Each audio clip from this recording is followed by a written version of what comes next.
السلام علیکم ورحمۃ اللہ۔ ایک سوال آیا تھا اس حوالے سے کہ ہمارے ہاں پاکستان میں یہ رواج ہے کہ جب کوئی فوت ہو جاتا ہے اس کا تیسرا چلہ اور پتہ نہیں کیا کیا برسیاں مناتے رہتے ہیں لوگ۔ میں اس حوالے سے بہت کلیئرلی یہ بات بتاؤں گی اور یہ مسلمانوں کی بات سمجھ میں آ جائے گی۔ ایک ہوتے ہیں مسلمان جنہوں نے دین کو قرآن اور سنت کے مطابق لینا ہوتا ہے، اور ایک ہوتے ہیں وہ مسلمان جنہوں نے چلنا اپنے آباء و اجداد کی باتوں پر ہوتا ہے، پر وہ نام اللہ کا لے لیتے ہیں۔ تو یہ بات ان لوگوں کے لیے ہے جن کو پریکٹیکلی دین پر چلنا ہے۔ قرآن میں اور حدیث کوئی چلہ، کوئی تیسرا، کچھ بھی یہ جو 40واں مناتے ہیں، تیسرا مناتے ہیں اور پتہ نہیں کیا کیا، ایسا کچھ بھی نہیں ہے۔ سوگ منانا بھی صرف بیوی کے لیے جائز ہے کہ جب اس کا شوہر فوت ہو جائے وہ بھی 3 دن سوگ منا سکتی ہے، اس کے علاوہ آپ سوگ بھی نہیں کسی کا کر سکتے۔ اور یہ ایک طرح سے قرآن کا مذاق ہے کہ آپ لوگوں کو جمع کر کے اور ایک پارہ تم پڑھ لو، ایک پارہ تم پڑھ لو، یہ والا صفحہ میں پڑھتی ہوں، یہ والا صفحہ تم پڑھ لو۔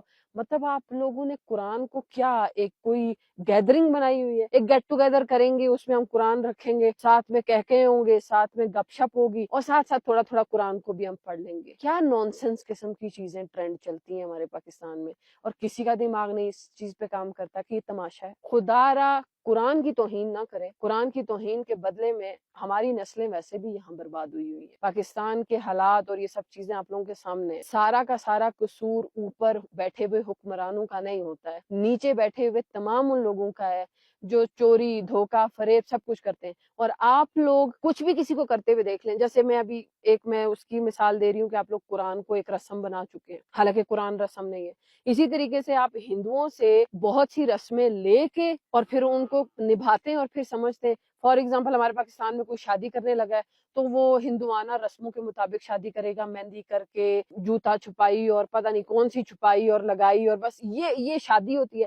پھر اس کے بعد آخر میں دعا کر رہے ہوتے ہیں اللہ ہماری شادی کو کامیاب۔ آپ نے شادی کس کے لیے کی ہے؟ آپ نے تو شادی ہی شیطان اور اپنے لیے کی ہے۔ جس کام کے بیچ میں اللہ نہیں ہوتا ہے اس کام میں برکت نہیں ہوتی ہے، اور آپ لوگ اپنا ہر کام کرتے ہندوانہ اور یورپین کلچر کے مطابق ہے اور ایکسپیکٹ اللہ سے کر رہے ہوتے ہیں کہ اس میں برکت ڈال۔ اسی طریقے سے جب کوئی مرتا ہے دعا کریں، خود قرآن پڑھ کے اس کو اصالہ ثواب کریں، لیکن قرآن کا تماشا نہ بنے۔ قرآن اتنی فار گرانٹیڈ اور اتنی سستی کتاب نہیں ہے کہ وہ جو آپ لوگ محلے کی لڑکیاں بلا کے، آپ لوگوں کو کیا لگتا ہے ہر انسان نے اپنا لڑکپن بچپن دیکھا ہوا، کون سا ایسا بچہ یا بچی ہے جو اپنے لڑکپن کی ایج میں قرآن کو سیریس ہو کے پڑھتا؟ تربیت میں ہی نہیں ہے نا، پڑھنا ہی نہیں آتا ہے۔ وہ اس طریقے سے پڑھ رہے ہوتے ہیں کہ دماغی طور پہ ان کو یہ پتہ ہی نہیں ہوتا ہے کہ ہم پڑھ کیا رہے ہیں۔ بائی گاڈ، میں نے اپنی آنکھوں سے، کیونکہ اپنی فیملی میں لوگوں کو ختم کرتے دیکھا ہے، یہ ایک صفحہ تم پڑھ لو، یہ ایک صفحہ میں پڑھ رہی ہوں، لکھا کیا ہے تماشا چل۔ مطلب یہ قرآن کے ساتھ کرتے ہوئے